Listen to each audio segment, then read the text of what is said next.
Welcome back to McMahon Stadium in Calgary, where the Stampeders and Bombers are even at 3. And there's Danny Barrett. Last week, Glenn, you were nice enough to wish Danny Barrett's son a happy birthday. But, you know, you ever get that feeling like you forgot something, Dave? Like, you know, sometimes there was old Glenn doing that. It was his wife's birthday. He forgot to wish her a happy birthday. I blew it. Here's Marvin Coleman on the kickoff return from the 20, and Coleman's got a seam out across the 45. Coleman gets up to the 47. But, Gordon, it's the thought that counts. Yeah, really, you know, that was the thing. And I was thinking to do it. When I said happy birthday to Zachary, I just had forgot to say happy birthday to my wife. So on behalf of all of us at TSN, Elizabeth, we apologize. It'll never happen again. They always say the best way to remember your wife's birthday is to forget it once. You got that right. A 26-yard kickoff return by Marvin Coleman gives Calgary good field position out to the 47.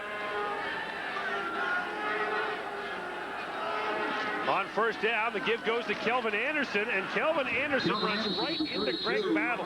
And Battle, who had just 11 tackles coming into this football game, has a big one here. It'll be no gain for Kelvin Anderson, or maybe a yard. And you know the great veteran Greg Battle, as the games become more and more important, and no more than this one tonight, the veteran starts to step it up a little bit, start to become a factor. Greg Battle knows what it takes to win. He's been the most outstanding defensive player twice in this league. So second and a bunch now for the Calgary Stampeders from their own 48-yard line, and Battle barks out the defensive signal. Here comes the blitz. Garcia gets it away up the middle. Vince Danielson with the catch.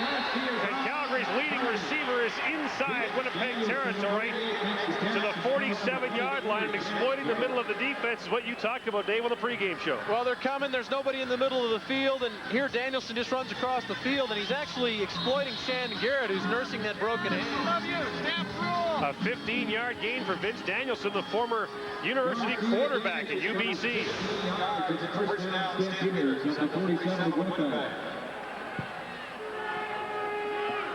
From the 47, Garcia wants to go over the top, and the pass is incomplete. I'm not sure Terry Vaughn and Travis Moore were on the same page as Jeff Garcia that time. Well, I think it was a great job by Reggie Carthage, Len. It looked like he misdirected the slot receiver and kind of pushed him out into Terry Vaughn, and it ended up being a bad play for Calgary. Yeah, Reggie Carthon, sometimes by disguise, can give Jeff Garcia a little bit of a different look, and I don't think that Terry Vaughn read the coverage in time and realized which way to get up there, and Garcia just threw that one away.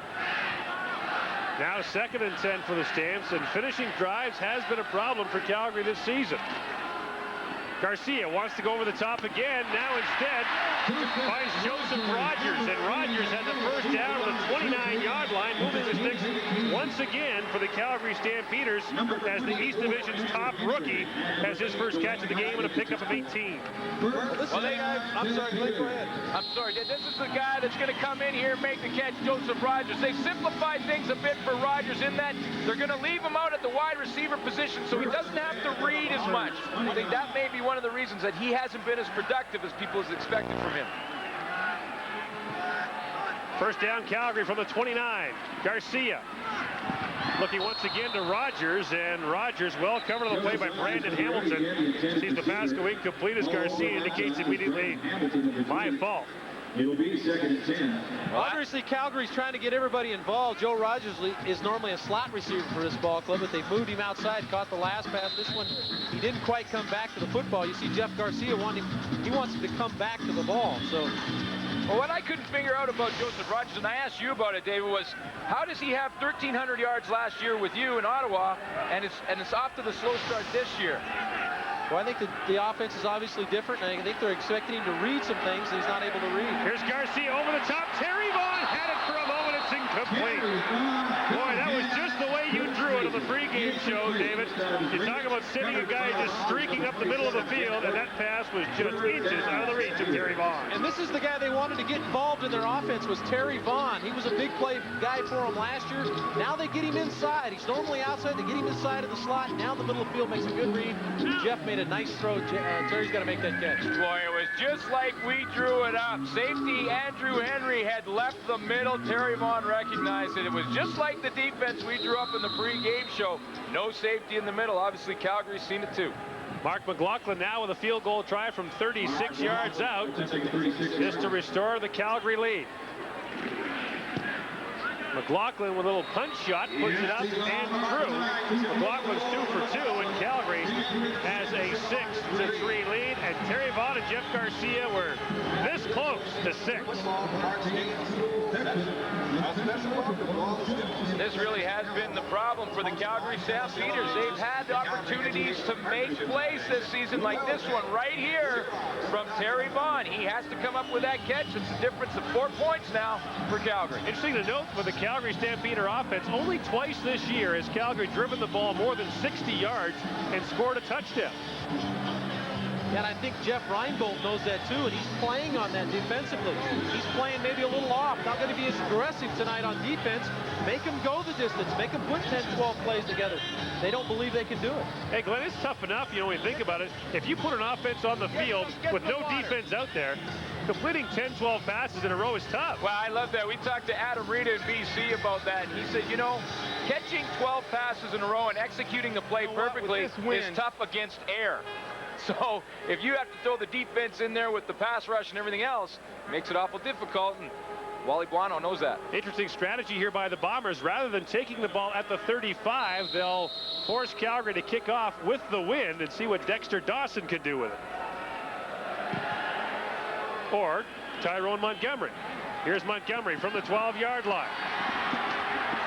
Montgomery gets right back to the 35. That's twice Winnipeg has done that. Both times the return has gone right to the 35-yard line. A 23-yard return as Ronald Williams and company get set to go back to work. And you talked about the week he had last week. 10 carries for 32 yards. A miserable day for him last week, but the last couple of weeks, tack on the 190 yards he had against BC, he's doing all right. That'll dress it up pretty nice. That helps the average.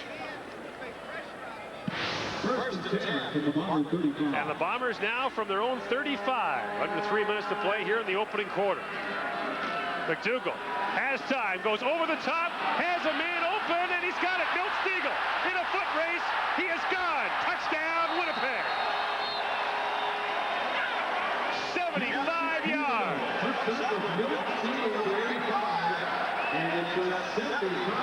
Milt Steagall's second touchdown catch of the season. And just like that, the Bombers, victims of the big play, uncork one of their own. Well, it all starts with protection. They came after McDougall this time. It's man coverage in the secondary. Rhineson's not able to get over, and it's a well-thrown ball by McDougall. That's the key, David Archer, is that Roger Rhineson jumped Tyrone Montgomery on the shorter post pattern, and that left Milt Stegall in behind on Eddie Davis with no safety help, and that's tough. And now, Troy Westwood for the point after. It is good. Well, you talk about putting together those long drives. The Bombers say to heck with that. That's a one-play, 75-yard touchdown drive, and Milt Stegall does the work.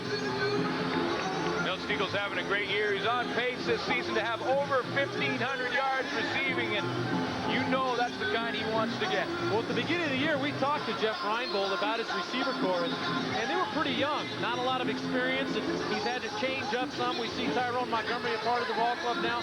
But Milt Stegall, he pointed out specifically, was a guy that he felt was ready to step to the next level as a premier receiver in this league. And he's made the big plays for this team when they've made big plays. Milt Steagall's been their guy. Missed the last 7 games of the year, last year with a knee injury, but still, Milt Stegall was able to record 600 receiving yards. And there's the man in the middle, Roger Rhineson. Yeah. Calgary safety pressed into service when Greg Knox suffered the torn Achilles. Well, Greg Knox is out. Roger Rhineson talked to Joe Paupow about it. He says he's played safety, but he's usually a linebacker, and they would try to victimize him in the middle, and they did on that last play. Kevin McDougall with the great throw to Milt Stegall, but Joe Paupow talked about how they could influence Roger Rhineson in the middle. And now the Winnipeg offense, after that nifty little drive, will take a rest and say, hey, that was easy. Can't wait to get back out there. Kelvin Anderson now from the 12-yard line. Here comes Anderson, gets outside. and delivers the blow as he went helmet to helmet with Andrew Henry. It looked like Kelvin Anderson got the better of that exchange. Another good kickoff return, 39 yards. And the Calgary Stampeders will have excellent field position as they open at their own 49-yard line. Well, we talked about the players-only meeting that this ball club had during the week, and a lot of times attitude change comes on special teams, huh, Glenn? Absolutely, and you can get some momentum back. A big play, especially after a Winnipeg score, gets that momentum back on your side in one play. Garcia on first down gives it off to Anderson, reverses his tracks. Great cut by Kelvin Anderson. Here he goes outside. Anderson on Henry again, and this time Anderson dives out of bounds as he gets down to the 37-yard line. A pickup of 24 yards for Kelvin Anderson. What a move Kelvin Anderson puts on Shante Peoples right here. He's going to start working with him. Watch this move right there. Freeze number 56, Shante Peoples, gets to the outside. And, you know, they talked about here in Calgary all week about making things happen after the official play. Little more second effort under the receivers and backs. Kelvin Anderson last week with a costly fumble late in the game that lets Saskatchewan kick the game-winning field goal. So far, making amends for that, 4 carries for 45 yards. On first down from the 37, back to the ground they go. Kelvin Anderson, here he goes again, down to the 30-yard line, a pickup of 7 yards for the CFL Rookie of the Year of 1996. When you got a running back making people miss like he did the play previous on Shante Peoples, it really fires up your offensive line. Now your offensive line knows they don't necessarily need to stay with blocks quite as long. They can get to the second level of the defense, which is the linebackers and secondary people. Make some blocks downfield, extending the runs. Now second and short for the Calgary Stampeders. And Garcia in the shotgun. Quick throw from Vince Danielson. The pass falls incomplete. Shannon Garrett was there on the coverage. Third down Calgary, and another drive stalls for the Stampeders. Calgary yesterday and the day before the game practice. That practice is usually just a walkthrough to go over special teams, but Wally Bono had cut down early in the week to save the players' legs, and yesterday he worked on what they call the red zone plays. Once you get inside the 35-yard line, specific plays that will get you in the end zone. They're paying more attention to it here in Calgary because they haven't had success. Well, so far it's been all Mark McLaughlin in this football game. He'll try this one from 37 yards out. And this to pull Calgary within a point. McLaughlin's 2 for 2. Make that 3 for 3 now. 3 McLaughlin field goals have accounted for all the Calgary scoring. And Winnipeg now has a 10-9 lead on the Stampeders. It's got to be frustrating, though, for the Calgary Stampeders, Dave, when you think about the good offensive production they've had so far in the game and no touchdowns to show for it. Well, Mark McLaughlin, he's made 8 of his last 9, but talking about not being able to get the ball in the end zone, I go back to that last call. I think they rolled the dice and put all of their money on one specific pass route, which was Danielson running an out route versus man coverage. I don't think they're giving Garcia enough options in that situation. It's a conversion down. If Danielson's not there, he had to make a perfect pass because of good close coverage. Give him another option to go to. I think that they're putting a little bit in the old adage, putting too many eggs in one basket. Obviously, Danielson, that was a tough throw for Garcia. He put it the only place he could without being picked off. Now Calgary will once again kick it off to Winnipeg, and this is intriguing. The Bombers will again try the return game, and so far it hasn't cost them anything. Each time they've gotten right back to the 35-yard line, which is where they can have the ball for free. Well, they're so excited about the 2 guys back there, and Tyrone Montgomery and Dexter Dawson, and they want to get them the ball any way they can. This is one way. So McLaughlin to kick it off, and the wind gusting at his back. There's Dexter Dawson. And McLaughlin sends a knuckleball down to Montgomery at the 5. Here comes Tyrone Montgomery. And he gets to the 25, and this time it'll cost Winnipeg 10 yards. Good special teams coverage by Calgary. A 20-yard return as Aldi Henry comes up to make the stop. Well, last time he got his hands on the ball, it was a 75-yard touchdown. What do Milt Stiegel and the Bombers have in store for Calgary this time? Yet another player who came to the Canadian Football League from the University of Cincinnati. And the league can thank Dave Ritchie for that. The Montreal head coach, a former coach at Cincinnati, and a lot of players followed him up here as well. McDougall on first down from the shotgun. Gives it off to Ronald Williams, and Williams fights his way out close to the 30-yard line. Tripped up there by Darrell Hall. One thing you're seeing, Gord, is every time Ron Williams gets the ball up the middle, Kevin McDougall is continuing to roll out. Even though he doesn't have the ball, he keeps checking the corner of the Calgary defense, Marvin Pope and Dwayne Patterson, to see if they're respecting him rolling out there. And it definitely widens the running lanes, Glenn. If you're widening the defensive end by a fake from the bootleg off a quarterback, that gives that cutback lane to Ronald Williams. And Ronald does such a great job of what I call pressing the hole, staying with his blocks, and finding the crease. Now, Ronald Williams lined up at the top of your screen as a wide receiver. It's 2nd and 6.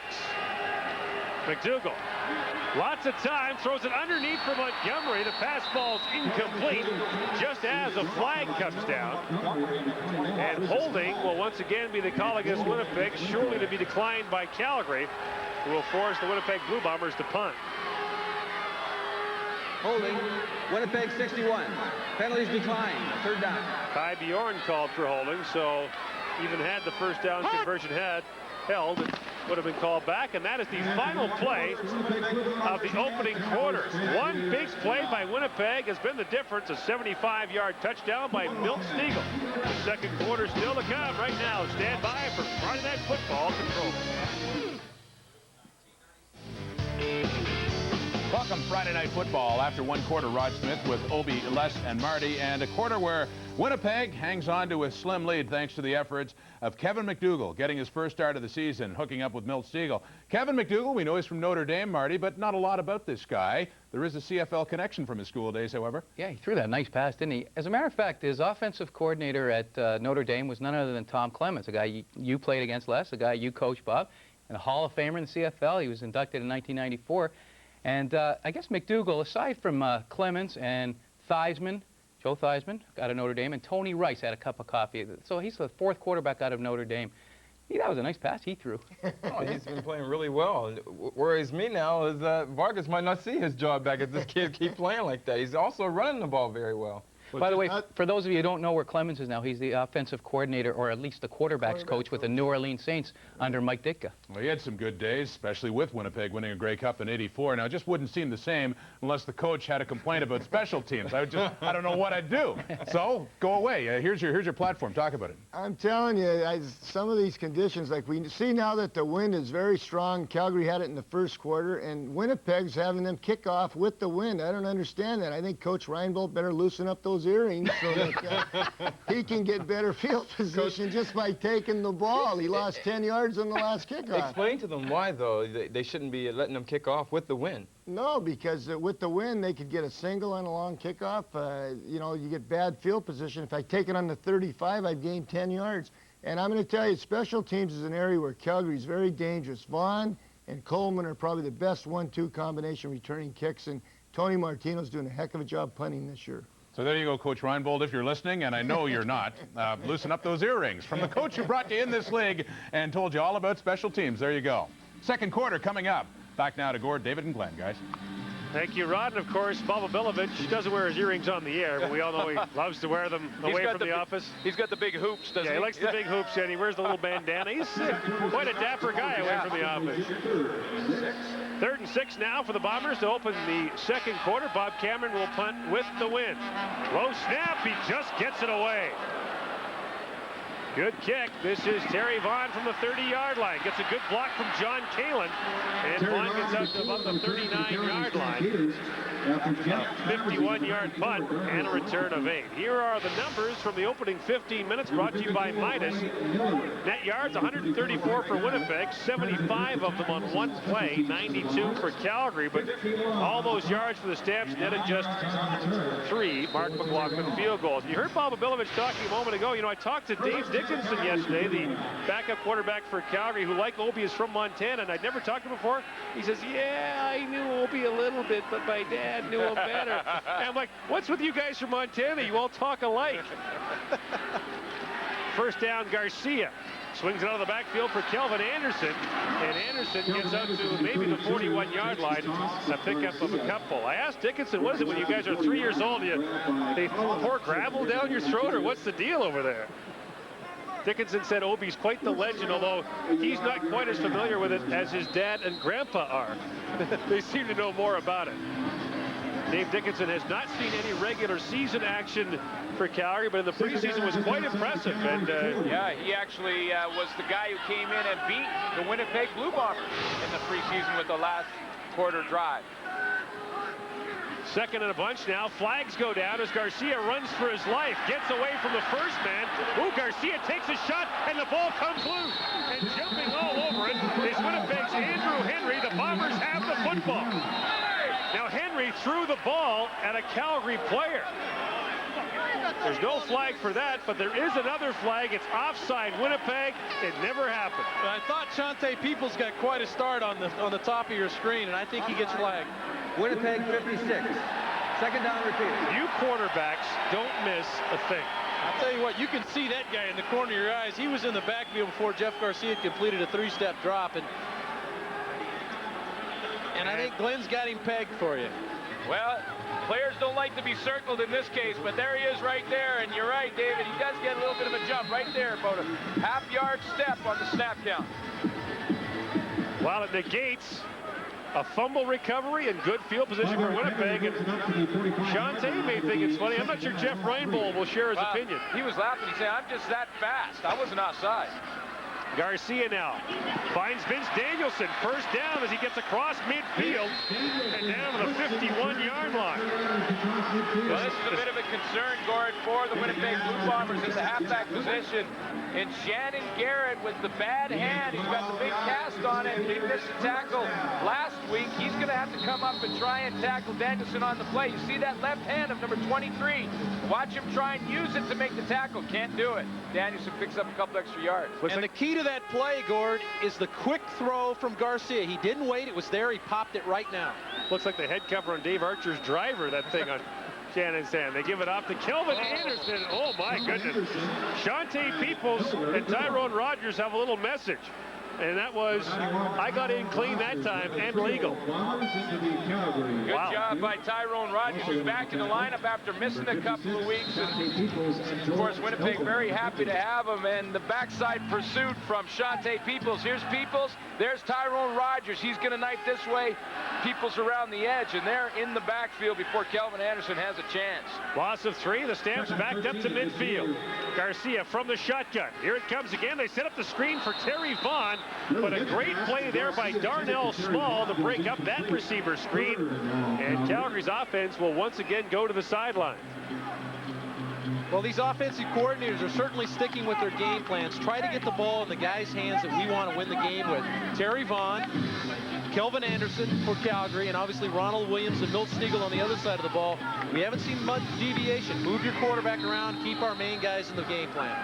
Boy, talk about home field advantage. Tony Martino to punt, and as he comes out, the wind has stopped blowing. Wow. Now, how did Wally do that? He's connected, man. Tony Martino.